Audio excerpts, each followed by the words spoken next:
स्वामी सर्वांना श्री स्वामी समर्थ। मागचा व्हिडिओ केला की स्वामींची सेवा कशी करायची आणि सांगितलीच नाही, तर आता मी नक्कीच सांगणार आहे। नक्की स्वामींना आपलंसं कसं मानायचं, आपण सेवा कशी करायची, नक्की स्वामींची सेवा कशी करायची।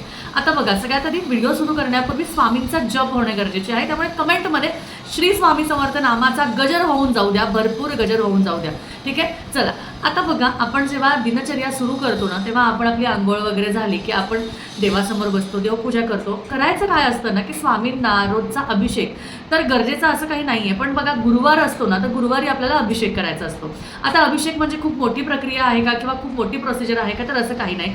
तुम्ही 5 वेळा 11 वेळा स्वामींवर जलाने अभिषेक करून स्वामींना अंघोळ घालून त्यांना वस्त्र त्यांना घालून तुम्ही त्यांचा अलंकार जो आहे तो करू शकता। आता एवढं झालं की आपल्याला वाचन काय करायचं, तर स्वामी चरित्र सारामृत जे आहे ना, त्याचे दररोज 3 अध्याय वाचायचे असतात। बरेच जण दररोज 3 अध्याय वाचतात, बरेच जण 7-7-7 असे 21 अध्याय 3 दिवसात करतात, पण शक्यतो दररोज 3च अध्याय वाचायचे असतात। तर दररोज 3 अध्याय का वाचायचे ह्याचा पण व्हिडिओ एक लवकरच मी तुमच्यासाठी घेऊन येणार आहे।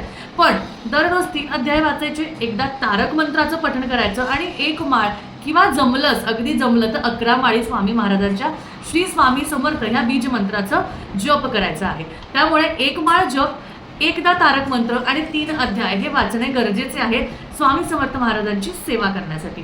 तुम्हाला अजून काही प्रश्न असतील तर नक्कीच कमेंटमध्ये विचारू शकता। श्री स्वामी समर्थ।